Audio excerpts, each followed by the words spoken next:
What's going on? We're picking up the destruction via the mirror image.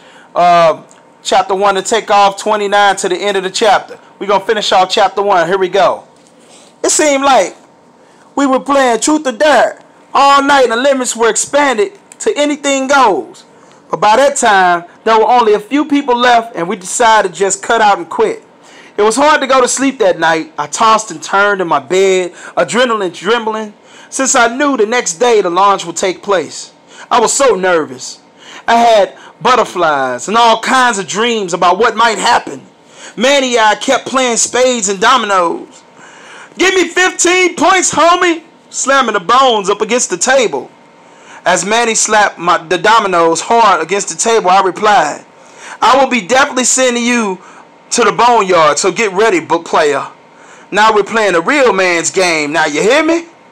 Yao and John kept playing Chinese checkers since JL knew that many people were not interested in Yao's games. Then everybody finally went to sleep very late. And all was quiet shortly after 2 in the morning. Select people woke up early to fix breakfast or brunch, since they knew it would be their last meal on earth with their families for a while. This was the first meal they did not eat as a group in unison. It seemed like the day started out gloomy, like a tired rain that lasted all day. Some people slept like they did not want the day to start because they knew it was the launch day. We all got together for one more big event, but this was our last one together as a whole. This final event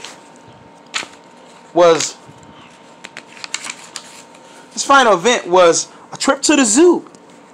There were so many animals at the zoo. It was nice to see everybody there too.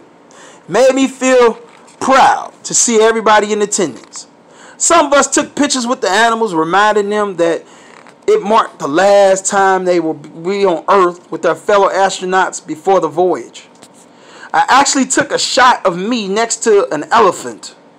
We all had big lunch together at the zoo, and we all talked about a lot and giggled, but that would soon be the last time everybody as a whole ate as a whole together.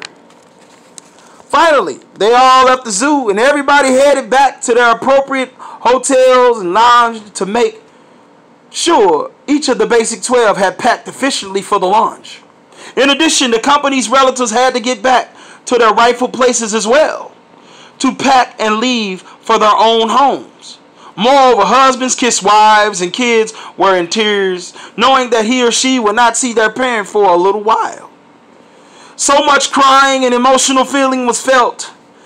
This gathering lasted 3 hours since it was so heartfelt, like someone very important had died or something.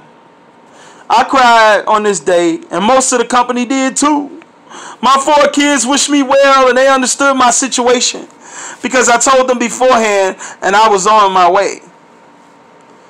The company bus pulled up, and then more tears poured out of the kids' and spouses' eyes.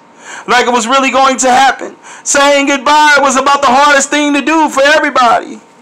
Each person of the company was allowed 10 minutes to get as many hugs and kisses as many people as they could. And then he or she went to board the bus. Of course, this would take 2 or 3 hours at least, but it was well worth it. Of course, kids hugged and did not want to let go. They used the rest of the minutes to get the Warson Center for Avionics so that the basic 12 could settle in on the spaceship. Of course, later in the afternoon, the launch took place. In addition, many of the company's relatives, friends raced to the Avionics Center to wave goodbye one last time. The Avionics Center workers had the basic 12's equipment packed in as well. They were ready for the launch to start. The counter on the spaceship started counting down from 90 minutes. Each of the basic 12 company got into their positions, checking the equipment to make sure everything worked efficiently and effectively. While the time was moving, we packed more junk, food and sofas and other materials that would make our trip more comfortable. Well, this is it. You ready, Holmes? A-Rod spoke to me. I was born ready, I answered quickly. I prayed about it enough, Manny added.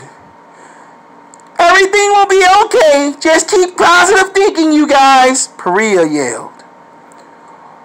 We all counted together when we got to 10. I say, here we go. 10, 9, 8, 7, 6, 5, 4, 3, 2, 1. Lift off! The countdown had come and gone, and the takeoff started. The newly named spaceship, which was... You will find out what that spaceship is on Chapter 2 of Destruction via the Mirror Image. We just finished Chapter 1. Come back and see the next segment as the gory mission continues. Peace out. Chapter 2 next on the next segment.